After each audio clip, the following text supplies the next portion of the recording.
The text message arrived at 3:47 a.m. I remembered the exact time because I'd been lying awake, staring at the ceiling, listening to Mark's steady breathing beside me. Sleep had been elusive for weeks now, ever since the miscarriage, ever since we'd stopped talking about it, ever since this trip became less about celebration and more about desperate escape. My phone buzzed against the nightstand, the blue glow cutting through the darkness. The message was from an unknown number. "Welcome home, Sarah. We've been waiting so long for you to come back." I sat up, heart hammering. The phone trembled in my hands as I read it again and again. Who knew we were coming here? We'd booked the Airbnb under Mark's name. I'd never been to Millbrook before in my life. This had to be a mistake, some drunk person texting the wrong number. But they'd used my name, my real name. I deleted the message without waking Mark. Some instinct, some cold finger of dread told me not to mention it. Not yet. We needed this weekend too badly. Our marriage was hanging by threads so thin I could almost see them fraying in real time. 6 hours later, as we drove through the winding mountain roads toward our destination, I almost convinced myself it had been a dream. The October landscape was breathtaking, trees ablaze with amber and crimson, morning mist clinging to the valleys like ghostly fingers. Mark had his hand on my thigh, thumb tracing small circles through my jeans, and for the first time in months, I felt something other than hollow numbness. "Remember our first weekend away?" he asked, glancing at me with that crooked smile that had made me fall in love with him 8 years ago. "That tiny cabin in Vermont where the roof leaked?" I did remember. We'd spent half the night catching drips in pots and pans, laughing like idiots. We'd made love on the lumpy couch while rain drummed overhead, and I thought we were invincible, young and stupid, and absolutely certain we'd conquered the world. "The coffee maker was broken too," I said, managing a smile. "You drove 20 miles to find a decent cup." "And you said you'd marry me if I brought back chocolate croissants." I said I'd consider it. The familiar banter felt rusty, unused. "You brought back stale donuts." "Hey, it worked out." He squeezed my leg. Eventually. The GPS announced our turn in half a mile. My stomach clenched, not with anticipation, but with that same inexplicable dread from the night before. I pushed it down. This was supposed to be our reset button, our chance to remember who we were before the trying and the hoping and the devastating loss had carved us into strangers. The house sat at the end of a long gravel drive, surrounded by towering pines that seemed to lean inward, creating a natural tunnel. From the outside, it looked exactly like the photos. A charming Victorian cottage with gingerbread trim and a wraparound porch. Ivy climbed the walls in artistic cascades, and flower boxes overflowed with autumn chrysanthemums.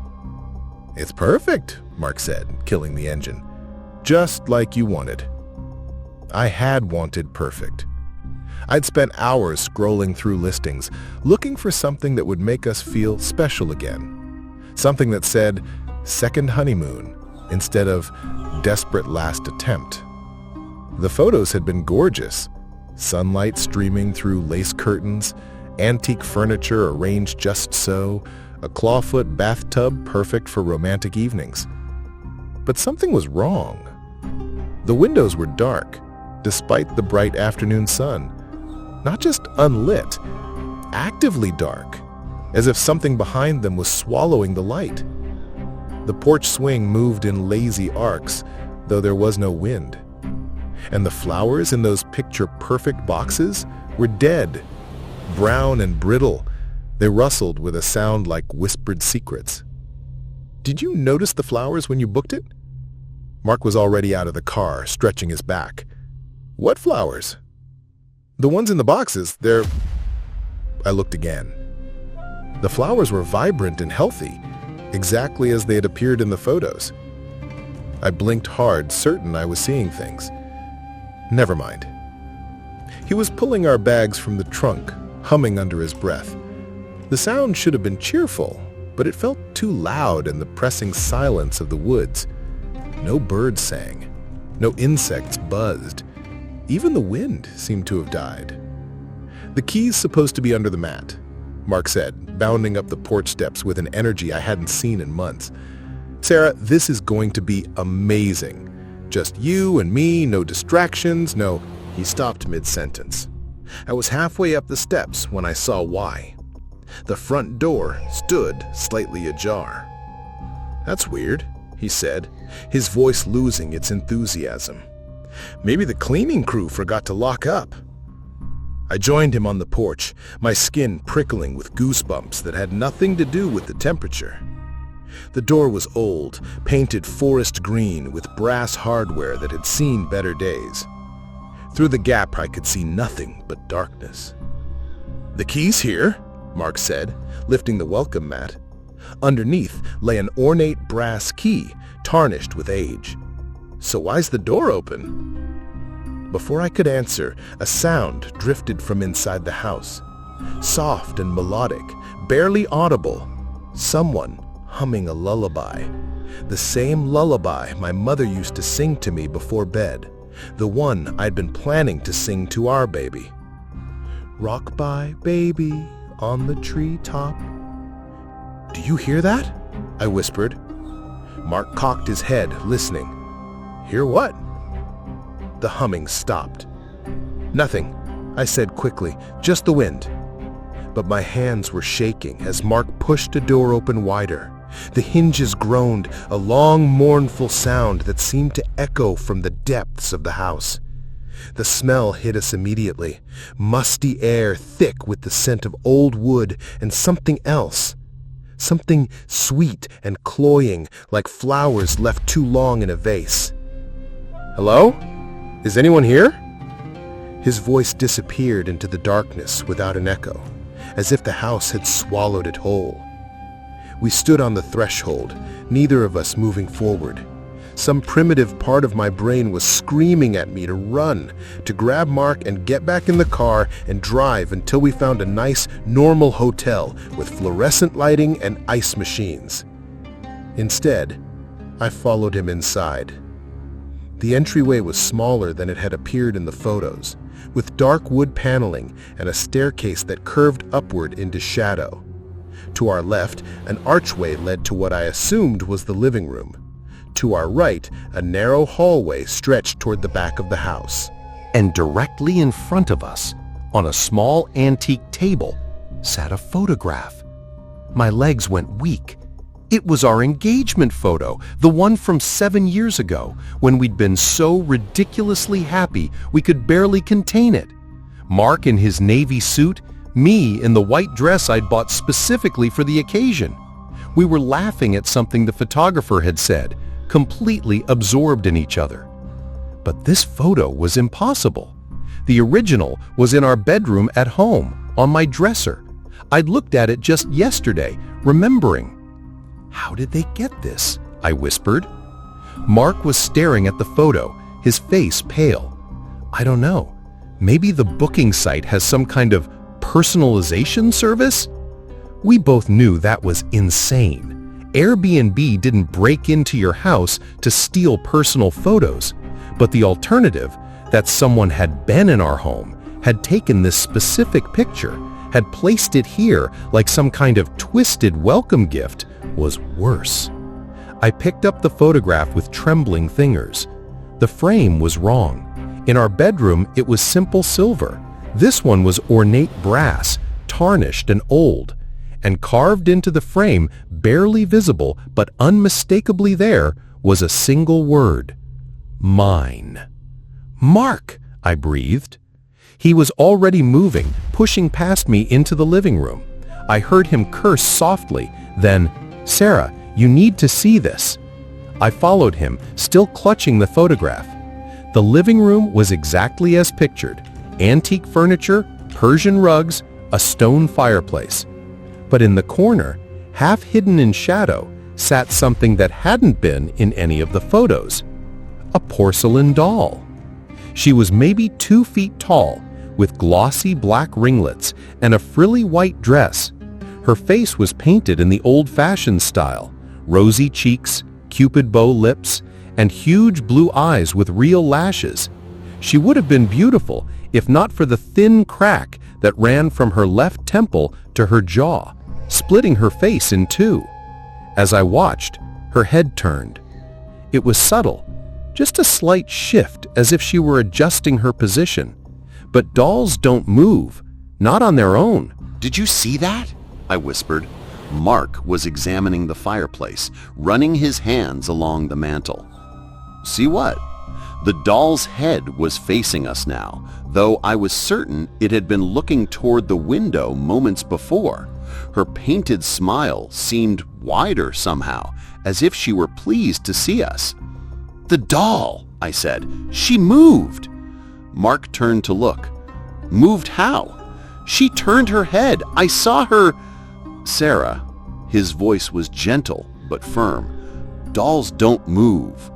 But as he spoke, I heard it again, the humming, soft and sweet, drifting through the house like a lullaby, and this time I was certain it was coming from the doll.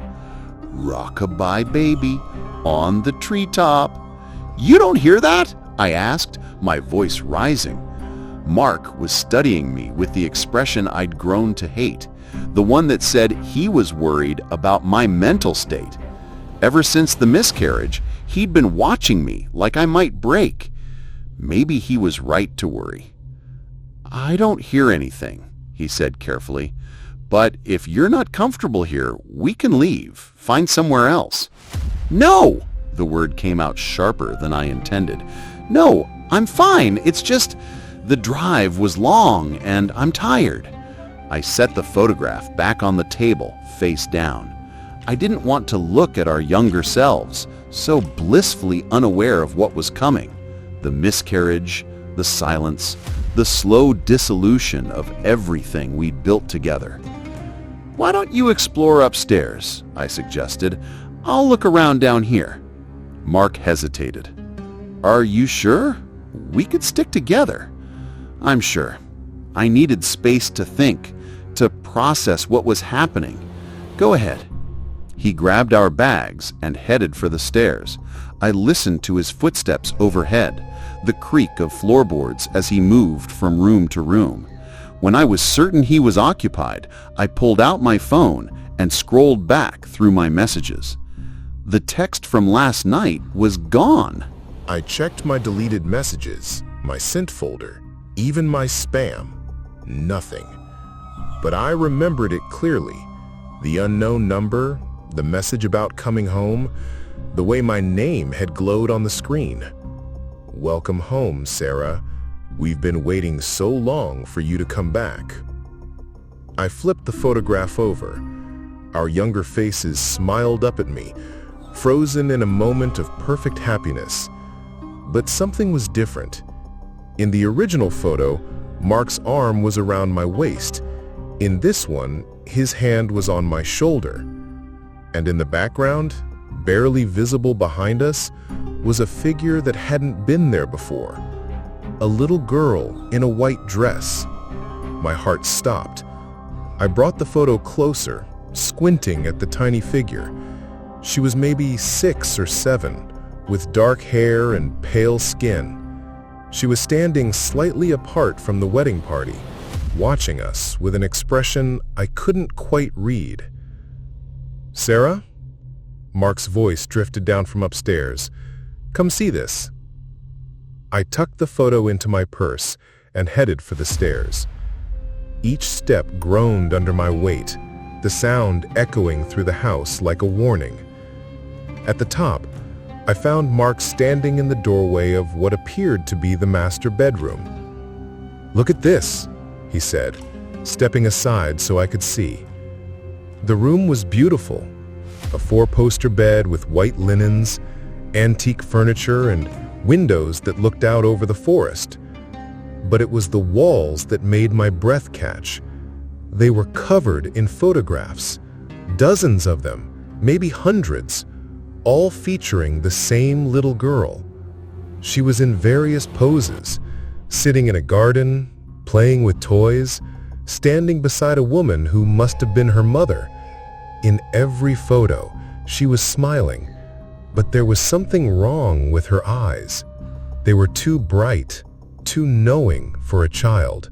"Who is she?" I whispered. Mark was studying the photos with a frown. "I don't know. Maybe the previous owner's daughter? It's kind of strange to leave family photos for guests." But I was already moving closer to the walls, drawn by something I couldn't name. The photos were old, the kind with sepia tones and soft edges that suggested they'd been taken decades ago. But in the corner of each frame was a small typewritten label. Lily, age 6. Lily at play. Lily with mother. Lily's last day. The final photo was different from the others. It showed the same little girl, but she was lying in a bed, her eyes closed, her hands folded over her chest. She was wearing a white dress, the same white dress I'd seen in our engagement photo. "Mark," I said, my voice barely audible, "we need to leave." He turned to look at me, and I saw my own fear reflected in his eyes. "What's wrong?" "This isn't right. None of this is right. The photo downstairs, the doll, these pictures." A sound from downstairs cut me off. A door slamming, followed by footsteps in the entryway. Heavy, deliberate footsteps that stopped directly below us. "Hello?" Mark called out. "Is someone there?" The footsteps stopped. The silence fell silent. We crept to the top of the stairs, listening. The silence stretched on, thick and oppressive. Then, drifting up from below, came a child's voice. "Mama, Papa, I've been waiting for you." Mark's hand found mine, his grip tight. "That's not possible," he whispered. "There's no one here." But I knew better. I'd heard that voice before, in my dreams, in the moments between sleeping and waking. It was the voice of the child I'd lost, the daughter I'd never gotten to meet. "Lily," I whispered. The voice came again, closer now, as if she were standing at the bottom of the stairs. "I've been so lonely, Mama. Why did you leave me?" Mark was pulling me toward the bedroom, away from the stairs. "We're getting out of here," he said, "right now." But as we turned to run, I saw something that made my blood freeze. In the hallway behind us, standing in the shadows, was the little girl from the photographs. She was translucent, barely there, but unmistakably real. She smiled at me, a sad, knowing smile that broke my heart and terrified me in equal measure. "Welcome home, Mama," she said. "I've been waiting so long for you to come back." And then she was gone, leaving only the echo of her voice and the lingering scent of flowers, the same sickly sweet smell that had greeted us at the door. Mark was saying something, but I couldn't hear him over the rushing in my ears, because I finally understood. The text message, the photograph, the impossible familiarity of this place. It wasn't a coincidence. I had been here before. Not physically, but in every dream, every nightmare, every moment of guilt and longing since the miscarriage. This was the place where lost children went, where they waited for their parents to find them. And Lily, whoever she was, whatever she was, had been waiting for me. The house groaned around us, as if it were settling into itself, making room for new occupants. Somewhere in the distance, I heard the sound of a door closing, then another, and another. "The car keys," Mark said urgently. "Where are the car keys?" I reached for my purse, but it wasn't there. I'd left it downstairs next to the photograph. The photograph that was somehow impossible, but undeniably real. "They're downstairs," I said. Mark's face went white. "We have to go get them." But as we reached the top of the stairs, I saw something that made my heart stop. The front door, which we'd left open, was now closed, and standing in front of it, blocking our way, was the porcelain doll from the living room. She was no longer sitting in the corner. She was standing upright, her cracked face turned toward us, her painted smile wider than ever. "Hello, Mama," she said in Lily's voice. "Welcome home."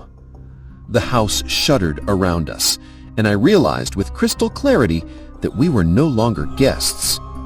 We were prisoners.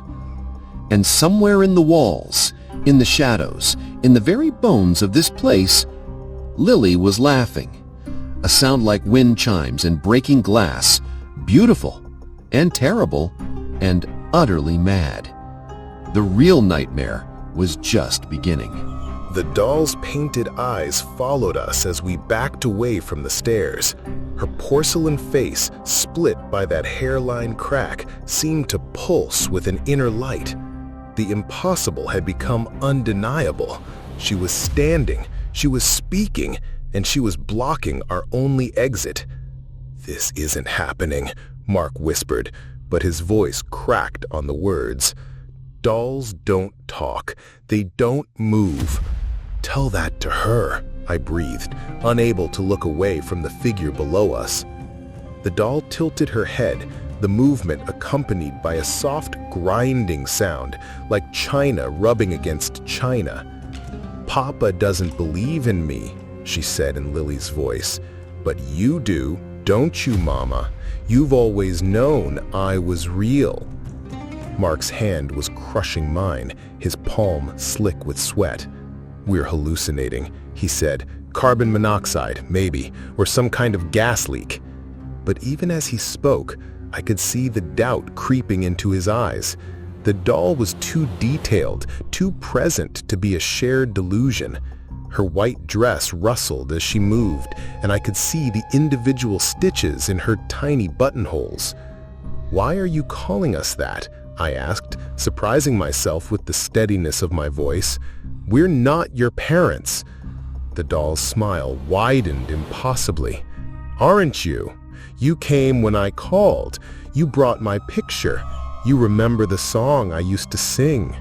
Rock-a-bye baby on the treetop." The lullaby drifted through the house, but not from the doll. It was coming from everywhere, the walls, the floorboards, the very air around us. The melody was wrong, though, distorted and slowed until it sounded like a funeral dirge. "We need to get out of here," Mark said, but he was looking around frantically, as if searching for another exit. "The back door. There has to be a back door." I remembered the layout from the listing photos. The kitchen was at the rear of the house, with a door leading to the garden. But to reach it, we'd have to go downstairs, past the doll, through the living room. "She's not gonna let us pass," I said. "She's a doll, Sarah. She can't stop us." But as he spoke, the temperature in the house plummeted. Our breath began to mist in the suddenly frigid air, and frost started forming on the windows. The doll's eyes brightened, twin points of blue fire in the gathering gloom. "I don't want you to leave," she said, and now her voice carried harmonics. Other voices layered beneath it, a chorus of children, all speaking in unison. "I've been alone for so long, so very long." Mark made a decision. He started down the stairs, moving slowly but deliberately. "It's just a doll," he muttered. "Just a doll." But the moment his foot hit the third step, the house erupted in sound. Not the lullaby this time, but screaming, a child's voice raised in fury and pain. The sound was so loud, so piercing, that I clacked my hands over my ears and sank to my knees. Mark stumbled backward, his face white. "What the hell?" The screaming stopped as suddenly as it had begun. In the silence that followed, I became aware of other sounds. Footsteps in the walls, whispers in the corners, the soft patter of rain on the roof, though the sky had been clear moments before. "I'm sorry," the doll said, her voice small and contrite. "I didn't mean to frighten you. I just get so excited when I have visitors. It's been such a long time since anyone came to play." Mark was backing up the stairs, his eyes never leaving the doll. "What do you want?" he asked. "I want my mama and papa," she said simply. "I want my family back." I found my voice. "We're not your family. We don't even know who you are." The doll's head turned toward me with that same grinding sound. "But I know who you are, Sarah Elizabeth Morrison. Born October 15th, 1991. Married to Marcus David Chen on June 8th, 2018. And you lost your baby girl on April 23rd of this year." My heart stopped. The date was exact. The day I'd started bleeding, the day we'd rushed to the hospital, the day our world had ended. But I'd never told anyone the full details. Even our families didn't know the exact date. "How do you know that?" I whispered. The doll smiled, but it wasn't innocent anymore. It was knowing, ancient, terrible. "Because she came to me, Sarah Elizabeth, your little girl. She was so scared, so alone. I took care of her. I sang to her. I helped her find her way." "That's impossible," Mark said, but his voice lacked conviction. Is it? The doll's painted eyes fixed on me. "You felt her, didn't you? In those last moments, you felt her soul leaving, looking for somewhere to go, somewhere safe. I had felt something. In the hospital room, as the machines had confirmed what I already knew, I'd felt a presence, a flutter, like butterfly wings. Then nothing. I'd told myself it was my imagination, grief playing tricks on my mind. "She's waiting for you," the doll continued. "Upstairs, in the nursery. She's been waiting so patiently." "There is no nursery," Mark said firmly. "We looked at all the rooms." But even as he spoke, I heard it. A sound from above us. Not footsteps this time, but something else. A gentle thudding, rhythmic and soft, like a rocking chair. The doll's smile widened. "Would you like to see her? Your daughter?" "Stop it," Mark said, stepping protectively in front of me. "Just stop. You're sick. Whoever you are, this is sick." But I was already moving, drawn by a force I couldn't resist. The sound from upstairs was hypnotic, calling to something deep in my chest. The place where I'd carried her for 16 weeks, the place that had been empty ever since. "Sarah, don't," Mark grabbed my arm. "Don't listen to it." "Her," I corrected automatically. "Don't listen to her." The distinction felt important, though I couldn't say why. The doll wasn't just a vessel for some malevolent force. She was a presence unto herself, with her own agenda, her own pain. "What's your name?" I asked her. The doll's expression softened. "Lily. Lily Catherine Blackwood. I lived here once, a long time ago, before the sickness took me, before Mama and Papa left me all alone." The photographs upstairs suddenly made sense. The little girl in the white dress, the woman who must have been her mother, the final image of her lying in bed. Lily had died in this house, and somehow her spirit had remained. "I'm sorry," I said, and meant it. "I'm sorry you were alone."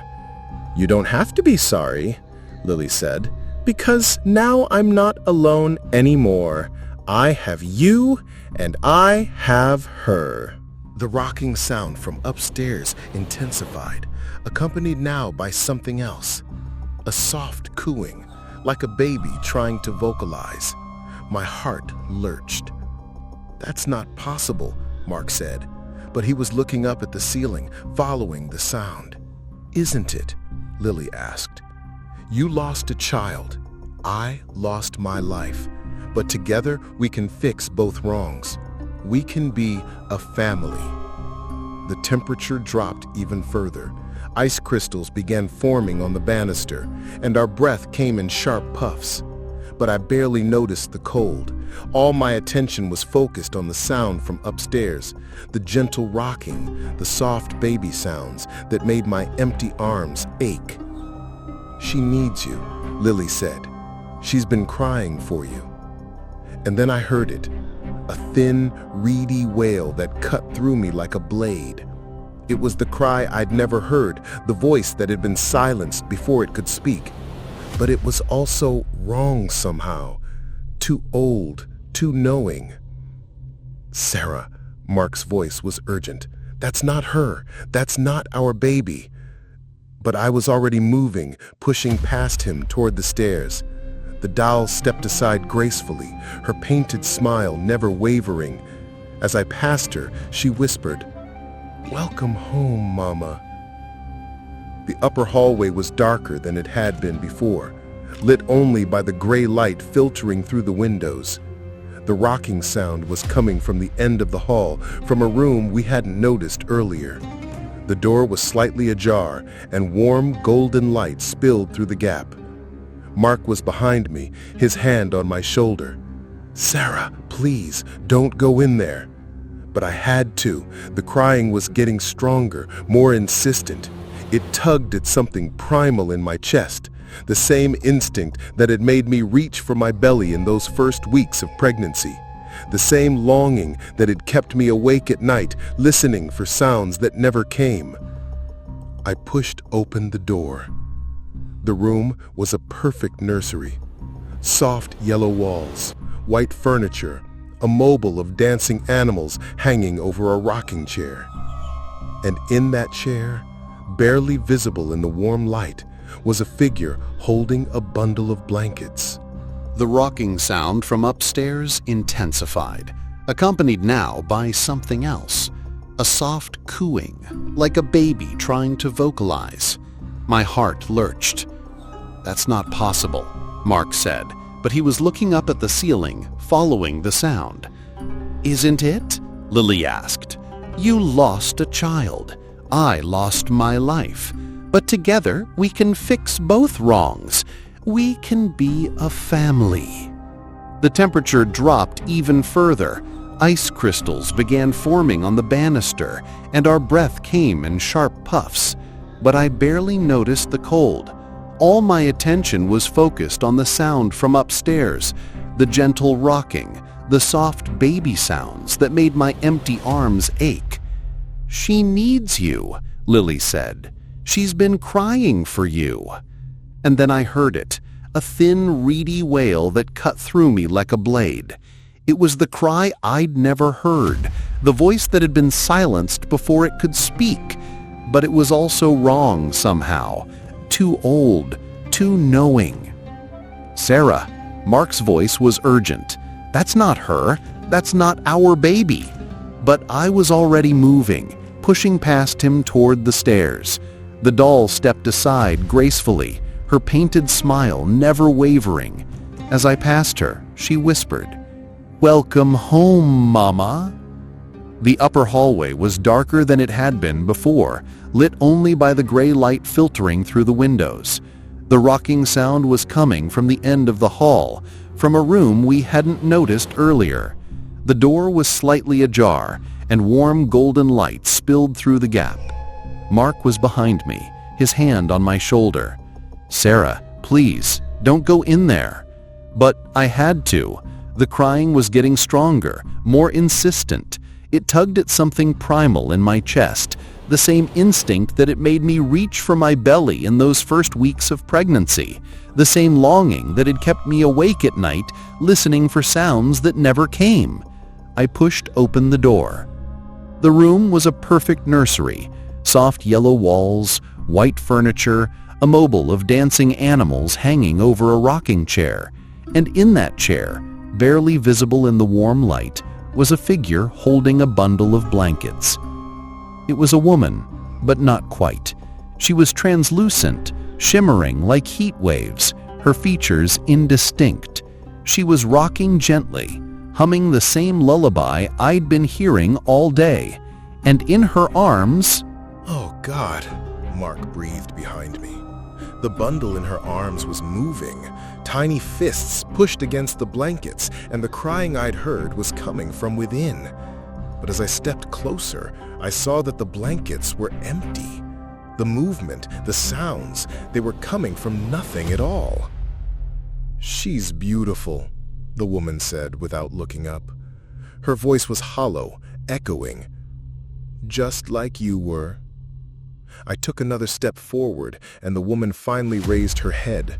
Her face was a ruin, skin hanging in tatters, eyes that were pools of darkness, a mouth that opened too wide. But her voice was gentle, maternal. "I've been taking care of her, but she needs her real mother." The empty blankets shifted, and I heard it again, that soft cooing, the sound of a baby discovering her voice.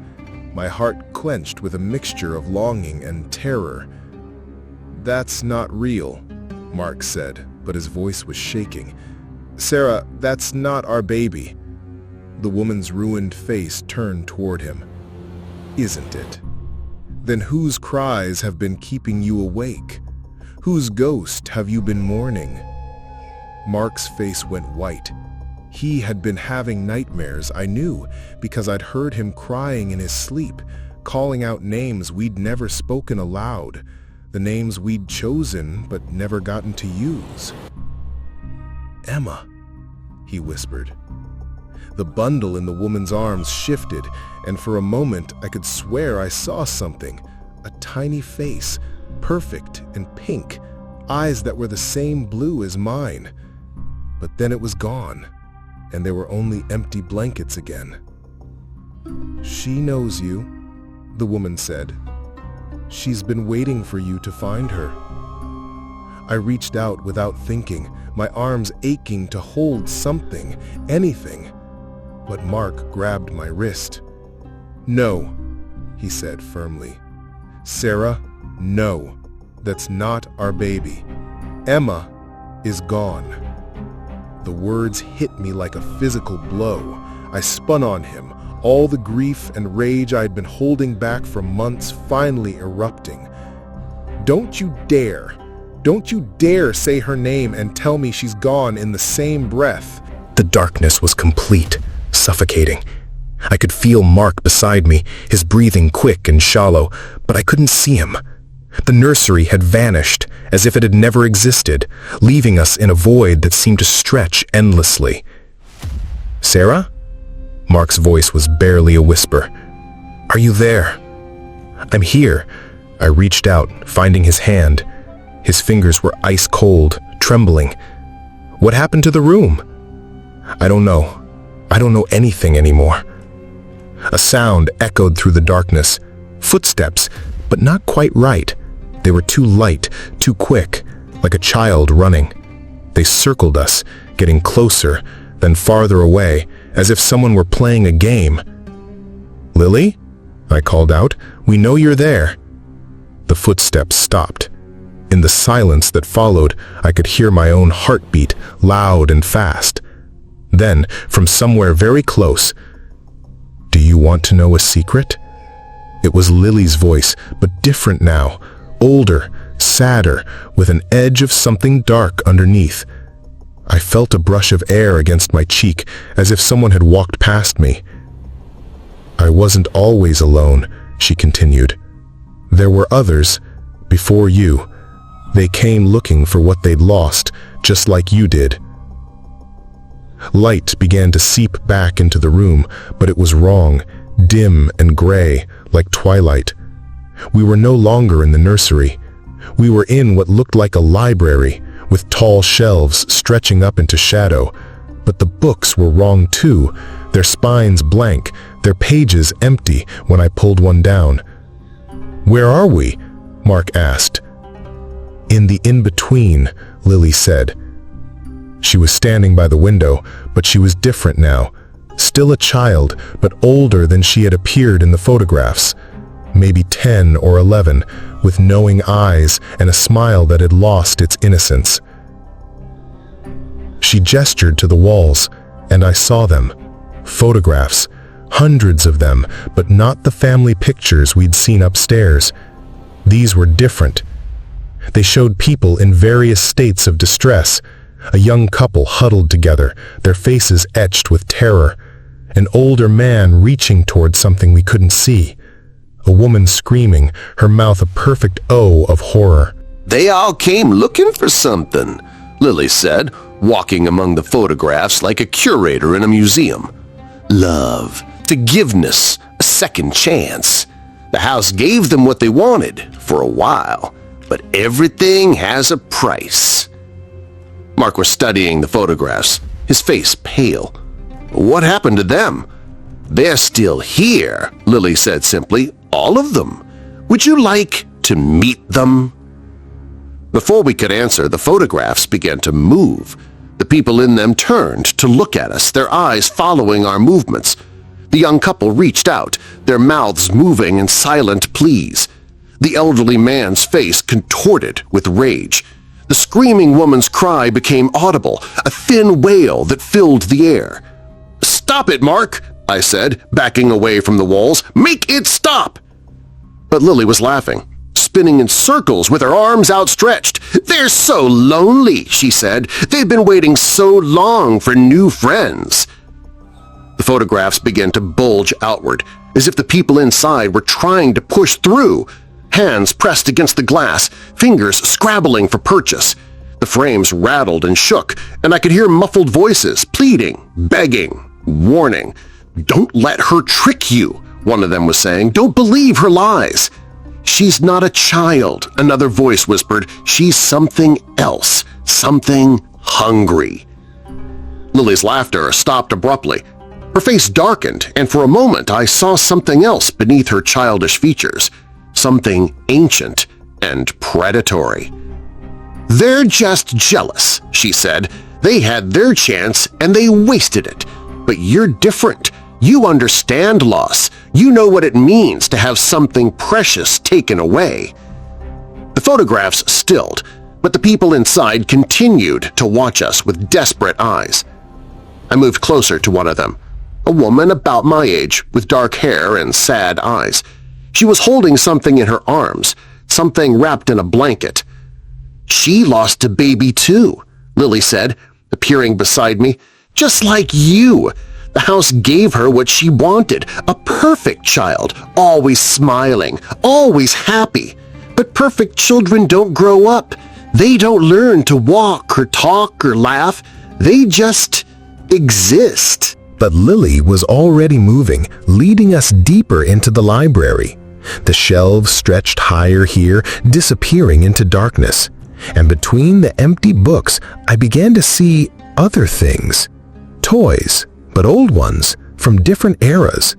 A wooden hoop and stick from the 1800s, a tin soldier from the early 1900s, a porcelain doll from the 1950s. "Every child who died here," Lily explained, following my gaze. "Every soul the house collected. We're all part of the same family now." "How many?" I asked, though I wasn't sure I wanted to know. "Dozens, maybe hundreds. The house has been here for a very long time, and it's always been hungry." Mark was examining one of the toys, a small wooden rocking horse with the child's name carved into its side. "Tommy, age 3, he read aloud. "This is sick. This is so sick." Is it? Or is it beautiful? A place where lost children can find each other, where broken families can be whole again. By trapping people, by stealing their lives. Lily's expression hardened. "No one is stolen. Everyone chooses to stay, just like you will." The library began to shift around us, walls sliding and rearranging themselves. The photographs on the walls multiplied, showing more and more victims, their faces pressed against the glass like insects in amber. "The house feeds on grief," Lily said, her voice echoing from multiple directions. "It grows stronger with each soul it claims. And you two, you're perfect. So much pain, so much loss. You will feed it for years.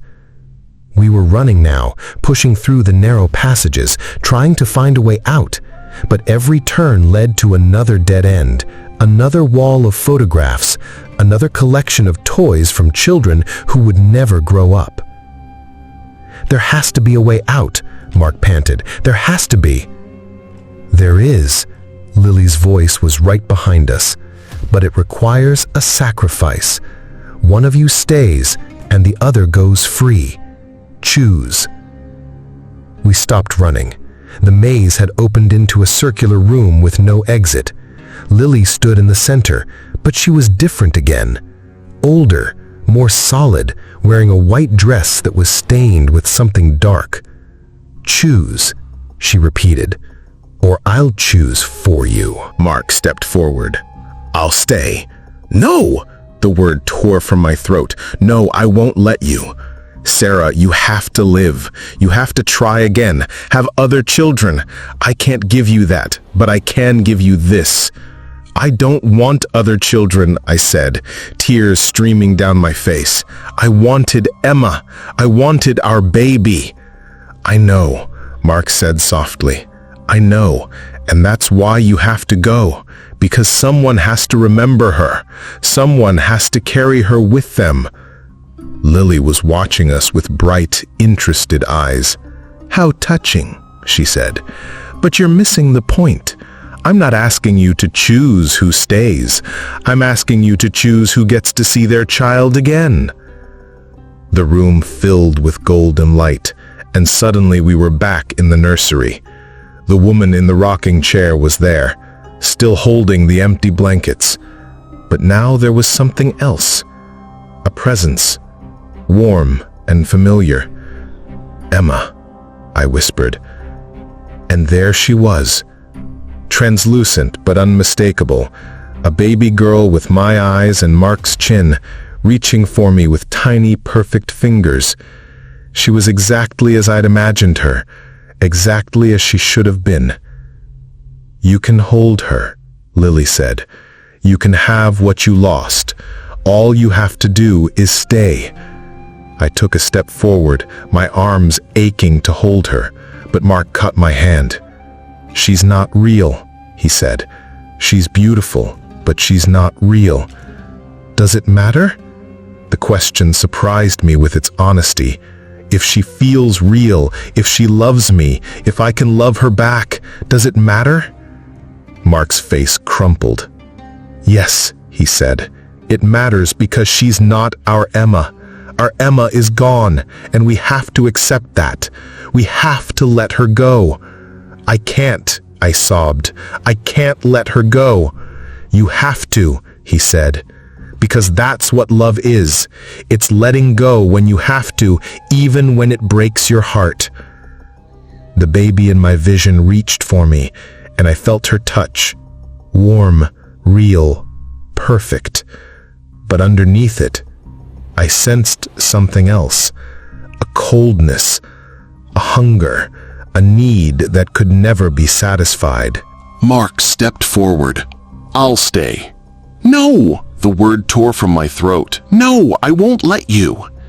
Sarah, you have to live. You have to try again, have other children.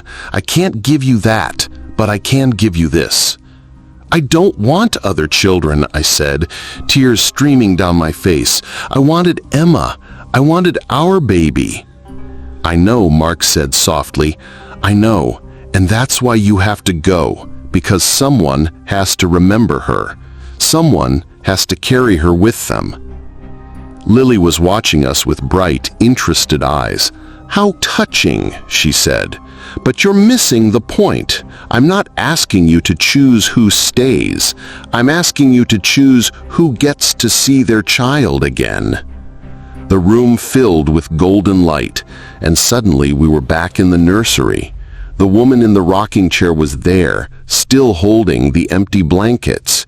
But now there was something else, a presence, warm and familiar. Emma, I whispered. And there she was, translucent but unmistakable, A baby girl with my eyes and Mark's chin, reaching for me with tiny, perfect fingers. She was exactly as I had imagined her, exactly as she should have been. "You can hold her," Lily said. "You can have what you lost. All you have to do is stay." I took a step forward, my arms aching to hold her, but Mark caught my hand. "She's not real," he said. "She's beautiful, but she's not real." Does it matter? The question surprised me with its honesty. If she feels real, if she loves me, if I can love her back, does it matter? Mark's face crumpled. "Yes," he said, "it matters because she's not our Emma. Our Emma is gone, and we have to accept that. We have to let her go." "I can't," I sobbed. "I can't let her go." "You have to," he said, "because that's what love is. It's letting go when you have to, even when it breaks your heart." The baby in my vision reached for me, and I felt her touch, warm, real, perfect. But underneath it, I sensed something else, a coldness, a hunger, a need that could never be satisfied. Lily looked at us for a long moment, her child's face etched with centuries of pain. Then, slowly, she nodded. "I'll try," she whispered, "but I don't know if I'm strong enough." As she spoke, the house began to shake. The photographs on the walls flickered, and I could hear sounds from below, doors opening, locks clicking, the doll's footsteps on the stairs. "She's fighting me," Lily said, her voice strained. "The house, it doesn't want to let you go." The shaking intensified. Plaster rained from the ceiling, and the floorboards groaned beneath our feet. We had to move fast. "The car," Mark said.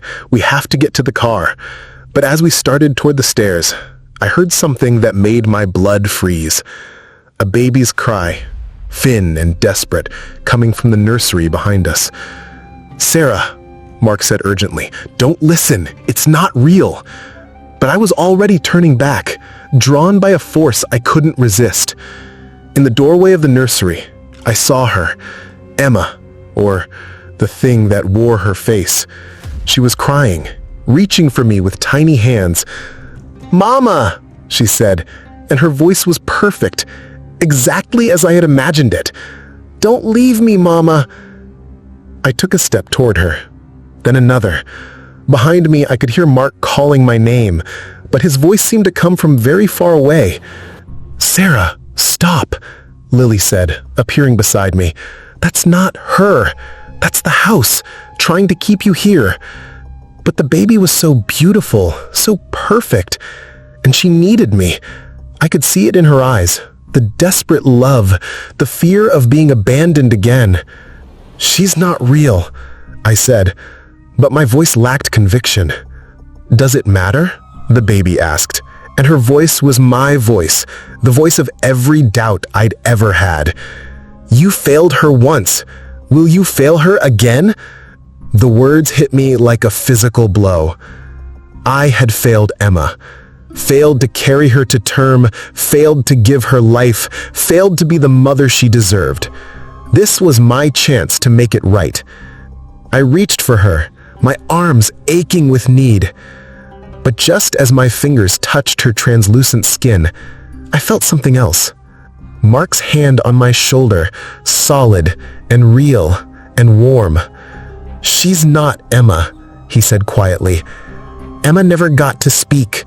She never got to know fear or loneliness or abandonment. She only knew love, Sarah.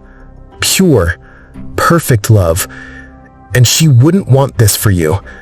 The baby's face began to change, becoming something else, something hungry and desperate and utterly alien. Her cry became a shriek, and her reaching hands became claws. "No," I said, backing away. "No, I won't be trapped by guilt. I won't be held prisoner by what might have been." The thing that had pretended to be Emma let out a howl of rage and dissolved into shadows. The nursery crumbled around us, revealing the truth. Just an empty room with water-stained walls and broken floorboards. "Run," Lily said, her voice growing fainter. "Run before it finds another way to hold you." We ran for the stairs, but the house was fighting us every step of the way. The floorboards tilted and buckled beneath our feet. The walls pressed inward, trying to crush us. The air itself seemed to thicken, making it hard to breathe. At the bottom of the stairs, the doll waited for us. But she was different now, larger, more solid, her cracked face twisted with malevolent intelligence. "You can't leave," she said in a voice like breaking glass. "You belong to me now. You belong to the house." "No," Mark said, grabbing a poker from the fireplace. "We belong to each other, and we're going home." He swung the poker at the doll, but it passed through her as if she were made of smoke. She laughed, a sound like wind chimes in a hurricane. "You can't fight what you can't touch, and you can't destroy what's already dead." But Lily appeared beside us, her form flickering like a candle in the wind. "I can," she said. "I can fight her, but you have to go, now." The front door stood open, letting in blessed daylight. Our car was still there, the keys still in Mark's pocket. We could make it. "What about you, Lily?" I asked Lily. She smiled, and for a moment she looked like the child in the photographs, innocent, hopeful, free. "I'm going to let go," she said. "I'm going to find my parents." The doll turned toward Lily with a snarl. "You can't! I won't let you! We're bound together, you and I, bound by loneliness, by loss, by the need for what we can never have." "No," Lily said, and her voice was stronger now. "I'm not bound by loss anymore. I'm free." Light began to emanate from her, warm and golden. The doll recoiled, her porcelain face cracking further. "Go," Lily said to us. "Go and don't look back." We ran for the door, but just as we reached it, the house made one final attempt to hold us. The doorframe began to close, the opening shrinking with each passing second. "Jump," Mark said, and we dove through the narrowing gap just as it sealed shut behind us. We landed hard on the porch, gasping and shaking. Behind us, the house was still, silent, ordinary. But I could feel it watching us, waiting for another chance. "The car," Mark said, hauling me to my feet. "Now!" We ran to the car, Mark's hand shaking as he tried to start the engine. For a terrifying moment, nothing happened. Then the engine caught, and we were moving, racing down the long driveway toward the road. In the rearview mirror, I saw the house shrinking behind us, and just before we lost sight of it entirely, I saw something else. A flash of light in one of the upstairs windows, bright and warm and somehow grateful. Lily had kept her promise. She had let go, and so had we. The car's engine hummed steadily as we put distance between ourselves and the house, but I couldn't shake the feeling that we were still being watched. Every shadow seemed to hold a presence. Every reflection in the windows looked like a face. Mark's knuckles were white on the steering wheel, and I could see the muscle in his jaw twitching with tension.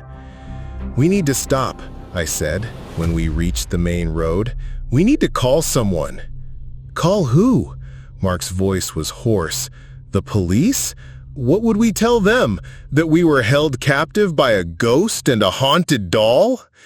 He was right, of course. Who would believe us? But I felt a desperate need to document what had happened, to make some record of the truth. There might be others, other people who've been through this. We have to warn them. Mark pulled into a gas station and parked under the harsh fluorescent lights. The normalcy of it, the bright colors, the cheerful advertisements, the mundane reality of fuel pumps and convenience stores felt surreal after what we'd experienced. "Look at us," Mark said, studying our reflection in the side mirror. We look like we've been through a war. He was right. My hair was disheveled, my clothes wrinkled and stained. But it was our eyes that told the real story, wide and haunted, with the particular look of people who had seen too much. "I'm going to research the house," I said, pulling out my phone. "Find out what happened to Lily, to her family. There has to be a record somewhere." "Sarah?" "No, Mark. I need to understand. I need to know why she chose us, why we were able to leave when others couldn't." My phone had signal again, and I began searching for information about the house on Millbrook Road. It didn't take long to find what I was looking for. The first article was from the local newspaper, dated 1952. "Local family succumbs to influenza epidemic." The photograph showed a man, a woman, and a young girl, Lily, looking exactly as she had in the house. The article described how the Blackwood family had been found dead in their home, victims of the particularly virulent flu strain that had swept through the area that winter. "They died within days of each other," I read aloud. "First the parents, then Lily. Neighbors didn't discover the bodies for nearly a week." Mark was reading over my shoulder. "She was alone when she died. A 7-year-old girl, alone in that house with her dead parents." The next article was from 1955, "Mysterious Deaths Plague Millbrook House." This one detailed the deaths of the Hendersons, a young couple who had purchased the Blackwood property. They were found in their bedroom, apparently having died in their sleep. No cause of death was ever determined. "Go," Lily said to us. "Go, and don't look back." We ran for the door, but just as we reached it, the house made one final attempt to hold us.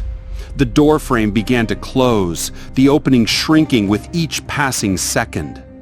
"Jump," Mark said, and we dove through the narrowing gap just as it sealed shut behind us. We landed hard on the porch, gasping and shaking. Behind us, the house was still, silent, ordinary. But I could feel it watching us, waiting for another chance. "The car," Mark said, hauling me to my feet. "Now!" We ran to the car, Mark's hands shaking as he tried to start the engine. For a terrifying moment, nothing happened. Then the engine caught, and we were moving, racing down the long driveway toward the road. In the rearview mirror, I saw the house shrinking behind us.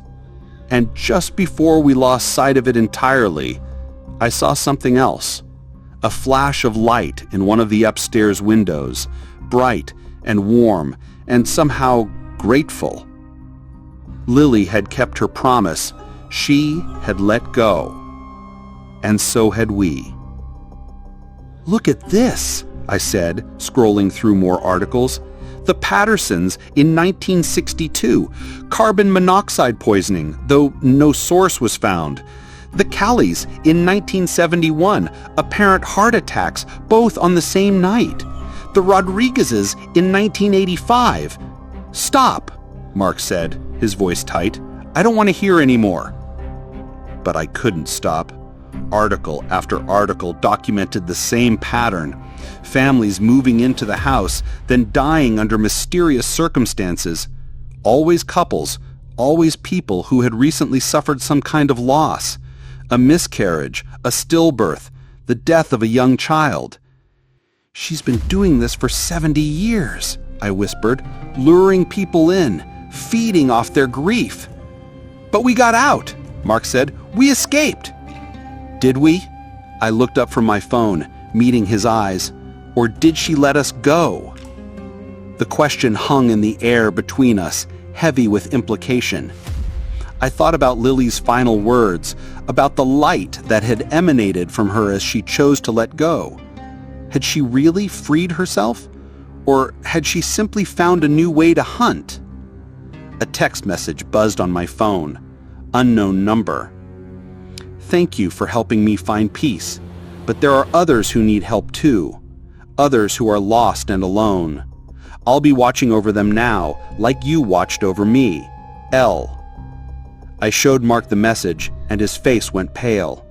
She's still out there, he said. But different now, I said, thinking of the warm light I'd seen in the house's window. She's not hungry anymore. She's not alone. Mark started the car again, and we drove in silence for several miles. The landscape gradually changed from mountain forests to rolling hills, then to suburban neighborhoods. The familiar sights should have been comforting, but I felt disconnected from them, as if I were seeing them through glass. We should report the Airbnb, Mark said. Get it taken down.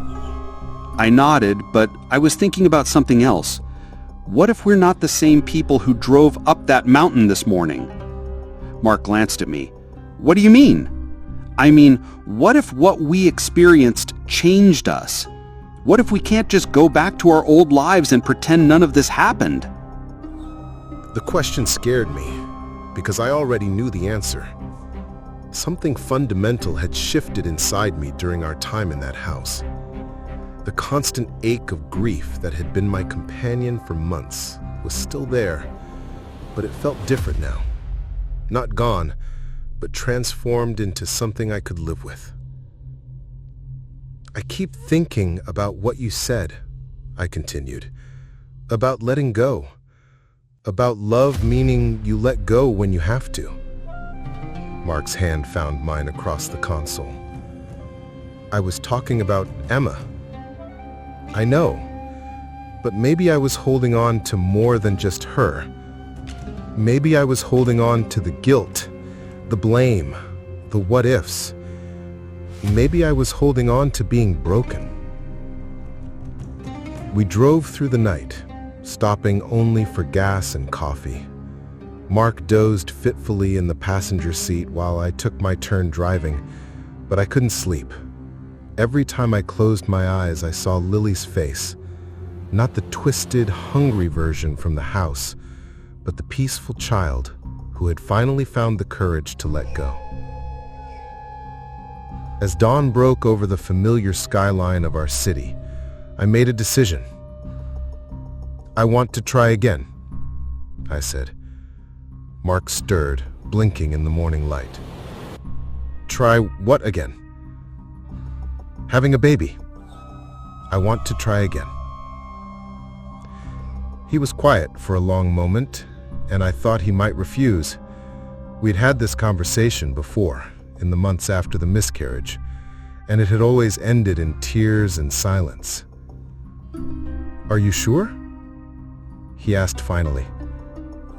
After everything we've been through? Because of everything we've been through. I'm not saying it will be easy, or that I'm not still scared, but I'm tired of being ruled by fear. I'm tired of letting loss define me. Mark reached over and took my hand. Then we'll try again, together. As we pulled into our driveway, I felt a strange sense of completion. The house looked exactly as we'd left it. Same white picket fence, same flower beds, same welcome mat. But we were different. We were scarred, certainly, but also stronger.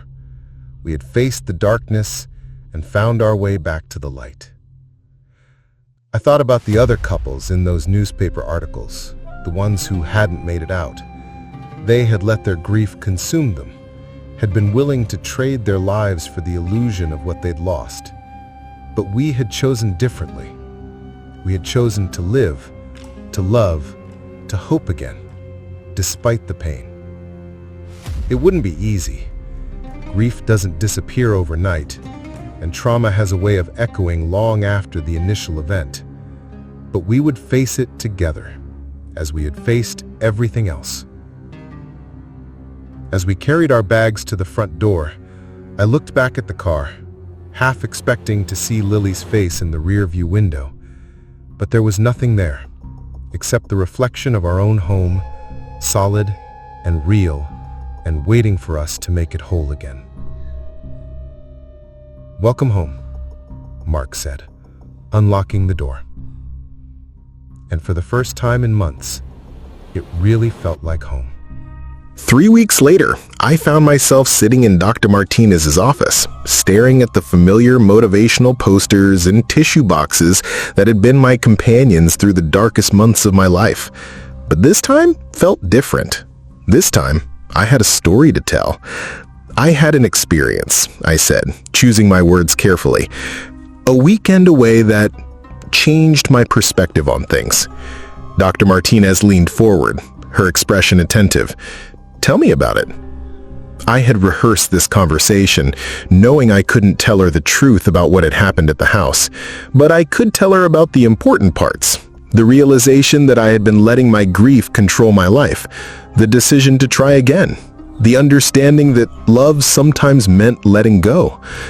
I realized I was holding on to Emma's death instead of holding on to Emma's life, I said.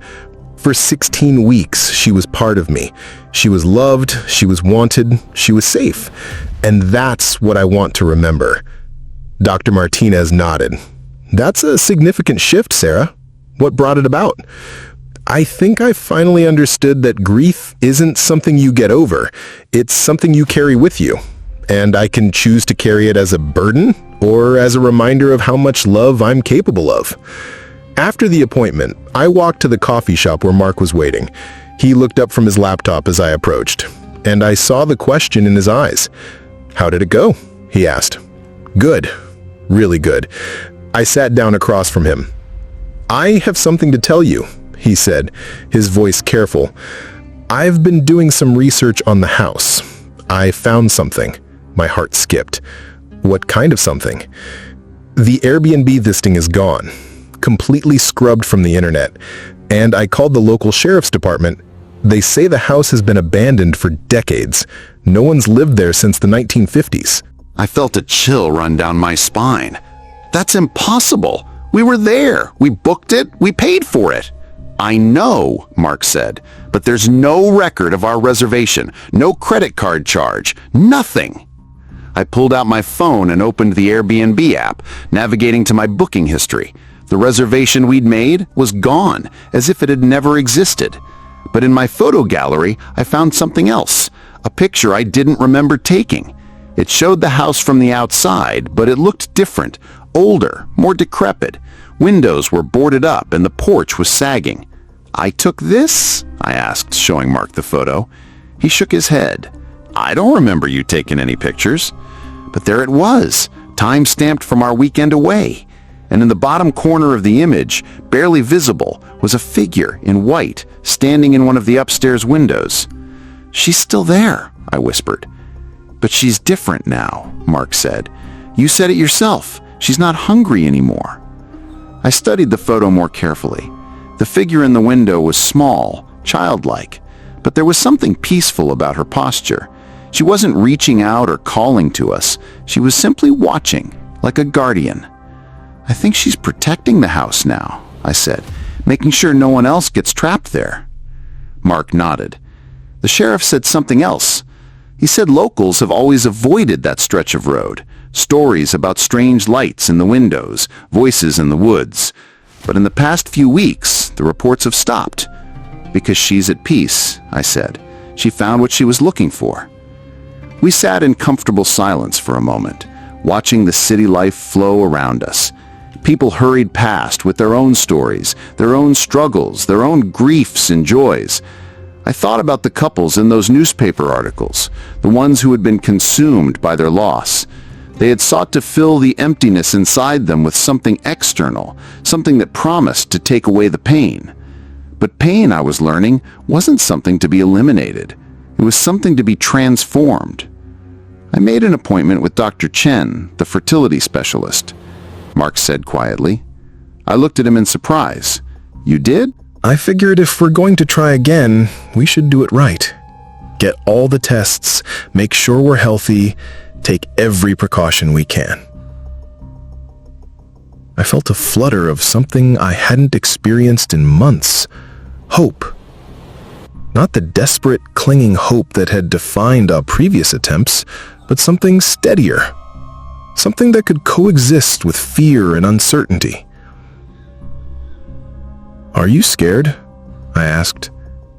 terrified," he admitted. "But I'm more scared of living the rest of our lives in the shadow of what we lost." I thought about Lily, about the choice she had made to let go of her earthly attachments and move on to whatever came next. It had taken her 70 years to find the courage to make that choice, but she had made it. And in doing so, she had freed herself from the prison of her own grief. "I want to do something," I said suddenly. "I want to plant a garden." Mark raised an eyebrow. "You hate gardening." "I know, but I want to create something. Something that will grow and change and live.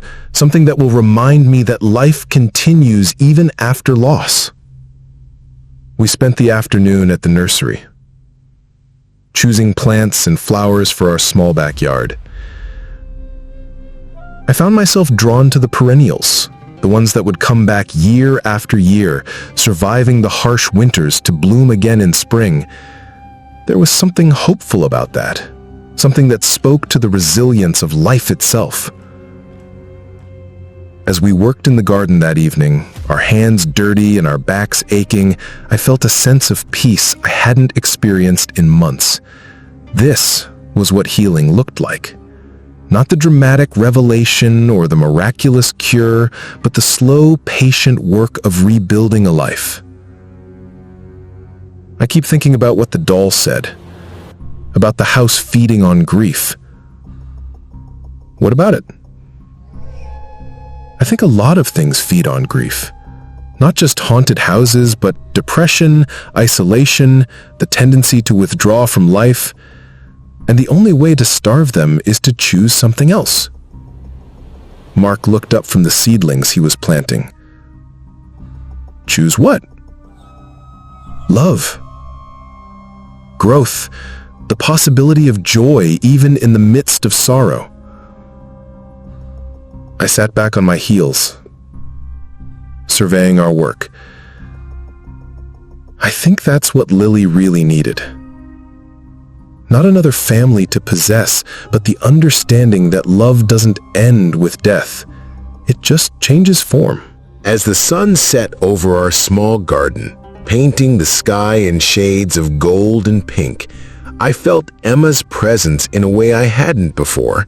Not as a ghost or a spirit, but as a part of me that would always exist. She was in the love that had created her, in the hope that had sustained her brief existence, in the grief that honored her memory. "I love you," I said to Mark, and to Emma, and to the evening air that seemed to shimmer with possibility. "I love you too," Mark replied, and his voice carried the weight of all our shared sorrows and the promise of all our future joys. That night, I dreamed of the house on Millbrook Road, but this time it wasn't dark or threatening. It was bathed in warm light, and in the windows I could see figures, not trapped souls, but visitors, people who had come seeking something they had lost, only to discover that what they really needed was the courage to let go. And in the upstairs window, barely visible but unmistakably present, stood a small figure in white. Not the hungry, desperate child who had tried to trap us, but a guardian angel watching over those who were ready to heal. When I woke, I found a text message on my phone from an unknown number. "The garden is beautiful. Emma would love it. A friend." I showed Mark the message, and we both smiled. We would never know for certain if it was really from Lily, or if it was just a coincidence, a wrong number, a product of our own need to believe in something beyond the rational world. But it didn't matter. What mattered was that we had found our way back to each other, back to hope, back to the understanding that love is stronger than loss, that life is more powerful than death, and that sometimes the greatest act of love is learning to let go. The haunted house had taught us many things, But perhaps the most important was this: we are not defined by what we lose, but by what we choose to do with the love that remains. And our love for each other, for Emma, for the possibilities that lay ahead, was more than enough to build a life upon. 6 months later, I would hold a positive pregnancy test in my trembling hands, tears of joy streaming down my face as Mark held me close. And when our daughter was born, healthy and perfect and utterly herself, we would name her Hope. But that's a story for another day. This story ends where it began, with the understanding that sometimes the greatest adventures are the ones that bring us home to ourselves. And sometimes the most profound hauntings are the ones that teach us how to live. The house on Millbrook Road still stands, though no one stays there anymore. Local legends speak of lights in the windows and the sound of children laughing in the woods. But those who know the truth understand that it's not a place of horror anymore. It's a place of healing. A place where lost souls find their way to peace. A place where love learns to let go. And in the upstairs window, if you know how to look, you can still see her sometimes. A small figure in white, watching over all who pass by, ensuring that no one else gets lost in the darkness of their own grief. She is the guardian of the lost, the protector of the broken-hearted, the gentle spirit who whispers to those who need to hear it most. Love doesn't end with death.